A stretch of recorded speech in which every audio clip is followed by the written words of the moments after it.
1622ರ November 24ರಂದು Ahom ಸಾಮ್ರಾಜ್ಯದ ಕೆಚ್ಚೆದೆಯ ಸೇನಾ ನಾಯಕ ಲಚಿತ್ ಬರ್ಫುಕನ್ ಅಸ್ಸಾಂನಲ್ಲಿ ಜನಿಸಿದರು. ಲಚಿತ್ ಬರ್ಫುಕನ್ ತನ್ನ ಸೇನಾ ತಂತ್ರ ಮತ್ತು ಶೌರ್ಯದ ಮೂಲಕ ಮೊಘಲರ ಆಕ್ರಮಣದಿಂದ ಅಸ್ಸಾಮನ್ನು ಉಳಿಸುವಲ್ಲಿ ಪ್ರಮುಖ ಪಾತ್ರ ವಹಿಸಿದ್ದಕ್ಕಾಗಿ ಹೆಸರುವಾಸಿಯಾಗಿದ್ದಾರೆ. ರಾಜ ಸ್ವರ್ಗದೇವ್ ಚಕ್ರಧ್ವಜ ಸಿಂಗ್ ಆಳ್ವಿಕೆಯಲ್ಲಿ ಅವರನ್ನು ಅಹೋಮ್ ಸೈನ್ಯದ ಸೇನಾಪತಿಯಾಗಿ ನೇಮಿಸಲಾಯಿತು. ಲಚಿತ್ ಬರ್ಫುಕನ್ ಅವರ ಶ್ರೇಷ್ಠ ಸಾಧನೆ ಎಂದರೆ 1671ರಲ್ಲಿ ನಡೆದ ಸರೈಘಾಟ್ ಕದನ. ಇದರಲ್ಲಿ ಅವರು ಬ್ರಹ್ಮಪುತ್ರ ನದಿಯ ದಡದಲ್ಲಿ ಮೊಘಲ್ ಸೈನ್ಯವನ್ನು ಸೋಲಿಸಿದರು. ಮೊಘಲರು ದೊಡ್ಡ ಸೈನ್ಯವನ್ನು ಹೊಂದಿದ್ದರೂ ಕೂಡ ಲಚಿತ್ ತನ್ನ ಕೌಶಲ್ಯಪೂರ್ಣ ತಂತ್ರಗಳ ಬಲದಿಂದ ಮತ್ತು ಅಸ್ಸಾಮಿ ಯೋಧರ ಶೌರ್ಯದಿಂದ ಅವರನ್ನು ಸೋಲಿಸಿದರು. ಈ ಯುದ್ಧವು ಭಾರತೀಯ ಇತಿಹಾಸದಲ್ಲಿ ಒಂದು ಸ್ಫೂರ್ತಿದಾಯಕ ಅಧ್ಯಾಯವಾಗಿದೆ. ಅಲ್ಲಿ ಲಚಿತ್ ಬರ್ಫುಕನ್ ಅಸ್ಸಾಂನ ಸ್ವಾತಂತ್ರ್ಯ ಮತ್ತು ಸ್ವಾಭಿಮಾನವನ್ನು ಸಮರ್ಥಿಸಿಕೊಂಡರು. ಲಚಿತ್ ಬರ್ಫುಕನ್ ಅವರ ಸಾಹಸ ಗಾಥೆಯು ಅಸ್ಸಾಂ ಮತ್ತು ಭಾರತದ ವೀರರ ಇತಿಹಾಸದ ಪ್ರಮುಖ ಭಾಗವಾಗಿದೆ. ಪ್ರತಿ ವರ್ಷ ನವೆಂಬರ್ 24ರಂದು ಅಸ್ಸಾಂನಲ್ಲಿ ಲಚಿತ್ ದಿವಸ್ ಎಂದು ಆಚರಿಸುವ ಮೂಲಕ ಅವರ ಶೌರ್ಯ ಮತ್ತು ತ್ಯಾಗಕ್ಕೆ ಗೌರವ ಸಲ್ಲಿಸಲಾಗುತ್ತದೆ.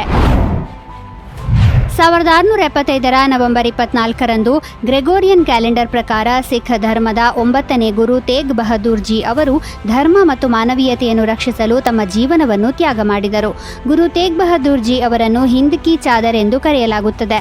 ಯಾಕೆಂದರೆ ಅವರು ಸಿಖ್ ಸಮುದಾಯದ ಮಾತ್ರವಲ್ಲದೆ ಇಡೀ ಭಾರತದ ಧರ್ಮ ಮತ್ತು ಧಾರ್ಮಿಕ ಸ್ವಾತಂತ್ರ್ಯವನ್ನು ರಕ್ಷಿಸಲು ತಮ್ಮ ಜೀವನವನ್ನು ತ್ಯಾಗ ಮಾಡಿದರು. ವಾಸ್ತವವಾಗಿ ಮೊಘಲ್ ದೊರೆ ಔರಂಗಜೇಬನ ಆಳ್ವಿಕೆಯಲ್ಲಿ ಬಲವಂತದ ಮತಾಂತರಕ್ಕಾಗಿ ಹಿಂದೂಗಳ ಮೇಲೆ ಅಪಾರ ಒತ್ತಡವಿತ್ತು. ಕಾಶ್ಮೀರಿ ಪಂಡಿತರು ತಮ್ಮ ಸಂಸ್ಕೃತಿ ಮತ್ತು ಧರ್ಮವನ್ನು ರಕ್ಷಿಸಲು ಗುರು ತೇಗ್ ಬಹದ್ದೂರ್ ಜಿ ಅವರ ಸಹಾಯವನ್ನು ಕೋರಿದ್ದರು. ಗುರೂಜಿ ಅವರನ್ನು ರಕ್ಷಿಸುವ ಭರವಸೆ ನೀಡಿದರು ಮತ್ತು ಮೊಘಲರ ಅನ್ಯಾಯದ ವಿರುದ್ಧ ನಿಂತರು. ಮತಾಂತರವನ್ನು ನಿಲ್ಲಿಸಲು ಔರಂಗಜೇಬ್ ಗುರೂಜಿಯನ್ನು ಬಂಧಿಸಿ ಇಸ್ಲಾಂ ಧರ್ಮವನ್ನು ಸ್ವೀಕರಿಸುವಂತೆ ಕೇಳಿಕೊಂಡ. ಗುರೂಜಿ ನಿರಾಕರಿಸಿದಾಗ ಅವರನ್ನು ಸಾರ್ವಜನಿಕವಾಗಿ ದೆಹಲಿಯ ಚಾಂದಿನಿ ಚೌಕ್ನಲ್ಲಿ ಗಲ್ಲಿಗೇರಿಸಲಾಯಿತು. ಗುರು ತೇಗ್ ಬಹದ್ದೂರ್ ಜಿ ಅವರನ್ನು ಹೆದರಿಸಲು ಔರಂಗಜೇಬನು ಅವರ 3 ಶಿಷ್ಯರನ್ನು ಒಬ್ಬೊಬ್ಬರನ್ನಾಗಿ ಅವರ ಮುಂದೆಯೇ ಕೊಂದಿದ್ದ. ಗುರು ತೇಗ್ ಬಹದ್ದೂರ್ ಜಿ ಅವರ ತ್ಯಾಗವು ಸಿಖ್ ಸಮುದಾಯಕ್ಕೆ ಮಾತ್ರವಲ್ಲದೆ ಮಾನವ ಹಕ್ಕುಗಳು ಮತ್ತು ಧಾರ್ಮಿಕ ಸ್ವಾತಂತ್ರ್ಯದ ರಕ್ಷಣೆಗೆ ಐತಿಹಾಸಿಕ ಉದಾಹರಣೆಯಾಗಿದೆ. ಅವರು ಹುತಾತ್ಮರಾದ ಸ್ಥಳದಲ್ಲಿ ಇಂದು ಗುರುದ್ವಾರ ಶೀಶ್ ಗಂಜ್ ನೆಲೆಗೊಂಡಿದೆ. ಇದು ಅವರ ಅಮರ ಕಥೆಯನ್ನು ಜೀವಂತವಾಗಿರಿಸಿದೆ. 1926ರ ನವೆಂಬರ್ 24 ಭಾರತೀಯ ಆಧ್ಯಾತ್ಮಿಕತೆ ಮತ್ತು ಯೋಗಾಭ್ಯಾಸದ ಇತಿಹಾಸದಲ್ಲಿ ಇದನ್ನು ಪ್ರಮುಖ ದಿನಾಂಕ ಎಂದು ಕರೆಯಲಾಗುತ್ತದೆ. ಈ ದಿನದಂದು ಶ್ರೀ ಅರವಿಂದರು ಸಂಪೂರ್ಣ ಆಧ್ಯಾತ್ಮಿಕ ಸಾಧನೆಯನ್ನು ಪಡೆದರು. ಇದನ್ನು ಅವರ ಶಿಷ್ಯರು ಮತ್ತು ಅನುಯಾಯಿಗಳು ಸಿದ್ಧಿ ದಿವಸ್ ಎಂದು ಆಚರಿಸುತ್ತಾರೆ. ಶ್ರೀ ಅರವಿಂದೋ ಭಾರತೀಯ ಸ್ವಾತಂತ್ರ್ಯ ಹೋರಾಟದ ಪ್ರಮುಖ ನಾಯಕರಲ್ಲಿ ಒಬ್ಬರು. ಅವರು ನಂತರ ರಾಜಕೀಯವನ್ನು ತೊರೆದು ಆಧ್ಯಾತ್ಮಿಕ ಮಾರ್ಗವನ್ನು ತೆಗೆದುಕೊಂಡರು. ಅವರ ಯೋಗಾಭ್ಯಾಸದ ಗುರಿ ಭೌತಿಕ ಜೀವನದಲ್ಲೂ ದೈವತ್ವವನ್ನು ತುಂಬುವಂತಹ ಪರಿಪೂರ್ಣತೆಯನ್ನು ಪಡೆಯುವುದಾಗಿತ್ತು.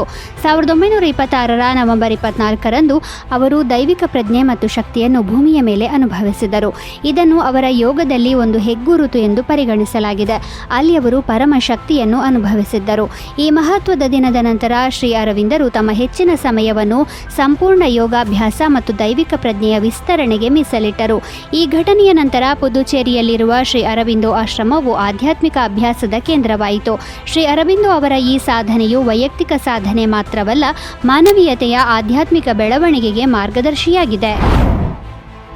1859ರ ನವೆಂಬರ್ 24ರಂದು ಚಾರ್ಲ್ಸ್ ಡಾರ್ವಿನ್ನ ಬಹುಚರ್ಚಿತ ಪುಸ್ತಕ on the origin of species by means of natural selection ಅನ್ನು ಪ್ರಕಟಿಸಲಾಯಿತು. ಈ ಪುಸ್ತಕವು ವಿಜ್ಞಾನ ಮತ್ತು ಮಾನವ ತಿಳುವಳಿಕೆ ಕ್ಷೇತ್ರದಲ್ಲಿ ಕ್ರಾಂತಿಕಾರಿ ಮೈಲಿಗಲ್ಲು ಎಂದು ಸಾಬೀತಾಯಿತು. ಈ ಪುಸ್ತಕದಲ್ಲಿ ಡಾರ್ವಿನ್ ನೈಸರ್ಗಿಕ ಆಯ್ಕೆಯ ಸಿದ್ಧಾಂತವನ್ನು ವಿವರವಾಗಿ ತಿಳಿಸಿದ್ದ. ಎಲ್ಲ ಜೀವಿಗಳು ಕಾಲಾನಂತರದಲ್ಲಿ ಕ್ರಮೇಣ ಬದಲಾಗುತ್ತವೆ ಮತ್ತು ಈ ಬದಲಾವಣೆಯು ಪರಿಸರಕ್ಕೆ ಹೊಂದಿಕೊಳ್ಳುವ ಪ್ರಕ್ರಿಯೆಯ ಫಲಿತಾಂಶವಾಗಿದೆ ಎಂದು ಆತ ವಾದಿಸಿದ್ದ. ಈ ಸಿದ್ಧಾಂತವು ಜೀವಿಗಳ ವೈವಿಧ್ಯತೆಯು ಸಾಮಾನ್ಯ ಪೂರ್ವಜರಿಂದ ವಿಕಸನಗೊಂಡಿತು ಎಂದು ಸ್ಪಷ್ಟಪಡಿಸಿತು. ಆದಾಗ್ಯೂ ಪುಸ್ತಕವು ಅದರ ಸಮಯದಲ್ಲಿ ಭಾರೀ ವಿರೋಧ ಮತ್ತು ಟೀಕೆಗಳನ್ನು ಎದುರಿಸಿತು, ವಿಶೇಷವಾಗಿ ಧಾರ್ಮಿಕ ಸಂಸ್ಥೆಗಳಿಂದ. ಯಾಕೆಂದರೆ ಇದು ಬೈಬಲ್ನಲ್ಲಿ ವಿವರಿಸಲಾಗಿದ್ದ ಸೃಷ್ಟಿಯ ತತ್ವಗಳಿಗೆ ವಿರುದ್ಧವಾಗಿತ್ತು. ಡಾರ್ವಿನ್ನನ ಈ ಸಿದ್ಧಾಂತವು ಜೀವಶಾಸ್ತ್ರದ ಕ್ಷೇತ್ರಗಳಲ್ಲಿ ಮಾತ್ರವಲ್ಲದೆ ಸಮಾಜಶಾಸ್ತ್ರ ಮತ್ತು ಮನೋವಿಜ್ಞಾನ ಕ್ಷೇತ್ರಗಳಲ್ಲಿಯೂ ಉಪಯುಕ್ತವಾಗಿದೆ. ಇಂದು ಈ ಪುಸ್ತಕವನ್ನು ಜೀವಶಾಸ್ತ್ರ ಕ್ಷೇತ್ರದಲ್ಲಿ ಮೂಲಭೂತ ಪಠ್ಯವೆಂದು ಪರಿಗಣಿಸಲಾಗಿದೆ. 1969 ನವೆಂಬರ್ 24ರಂದು ನಾಸಾದ ಅಪೋಲೋ 12 ಮಿಷನ್ನ ಚಂದ್ರಯಾನ ಯಶಸ್ವಿಯಾಗಿ ಭೂಮಿಗೆ ಮರಳಿತು. ಈ ವಾಹನವು ಮಧ್ಯಾಹ್ನ 3:58 ಮತ್ತು 24 ಸೆಕೆಂಡುಗಳ ಹೊತ್ತಿಗೆ ಸರಿಯಾಗಿ ಪೆಸಿಫಿಕ್ ಸಾಗರದಲ್ಲಿ ಇಳಿಯಿತು. ಅಪೋಲೋ 12 ಮಿಷನ್ ನಾಸಾದ ಎರಡನೇ ಚಂದ್ರನ ಲ್ಯಾಂಡಿಂಗ್ ಮಿಷನ್ ಆಗಿದ್ದು, ಇದು ಚಂದ್ರನ ಮೇಲ್ಮೈಯಲ್ಲಿ ಮನುಷ್ಯರನ್ನು ಇಳಿಸುವ ಮತ್ತು ಅಲ್ಲಿ ವೈಜ್ಞಾನಿಕ ಸಂಶೋಧನೆ ನಡೆಸುವ ಪ್ರಮುಖ ಕಾರ್ಯವನ್ನು ನಿರ್ವಹಿಸಿತು. ಈ ಕಾರ್ಯಾಚರಣೆಯ ಸಮಯದಲ್ಲಿ ಗಗನಯಾತ್ರಿಗಳಾದ ಚಾರ್ಲ್ಸ್ ಕಾನ್ರಾಡ್, ಅಲನ್ ಬೀನ್ ಮತ್ತು ರಿಚರ್ಡ್ ಗಾರ್ಡನ್ ಚಂದ್ರನ ಮೇಲ್ಮೈಯಲ್ಲಿ ಇಳಿದರು. ಹಲವಾರು ವೈಜ್ಞಾನಿಕ ಉಪಕರಣಗಳನ್ನು ಸ್ಥಾಪಿಸಿದರು ಮತ್ತು ಚಂದ್ರನ ಮಣ್ಣಿನ ಮಾದರಿಗಳನ್ನು ಭೂಮಿಗೆ ಮರಳಿ ತಂದರು. ಕಾನ್ರಾಡ್ ಮತ್ತು ಬೀನ್ ಚಂದ್ರನ ಮೇಲೆ 7 ಗಂಟೆಗಳಿಗಿಂತಲೂ ಹೆಚ್ಚು ಕಾಲ ಕಳೆದರು. ಆದರೆ ಗೋರ್ಡನ್ ಅವರು ತಮ್ಮ ಕಮಾಂಡ್ ಮಾಡ್ಯೂಲ್ನಲ್ಲಿ ಚಂದ್ರನ ಕಕ್ಷೆಯಲ್ಲಿ ಉಳಿದರು. ಈ ಮಿಷನ್ ಚಂದ್ರನ ಮೇಲೆ ವಿವಿಧ ಪ್ರಯೋಗಗಳನ್ನು ನಡೆಸಿತು ಮತ್ತು ಭವಿಷ್ಯದ ಕಾರ್ಯಾಚರಣೆಗಳಿಗಾಗಿ ಅಮೂಲ್ಯವಾದ ಮಾಹಿತಿಯನ್ನು ಸಂಗ್ರಹಿಸಿತು.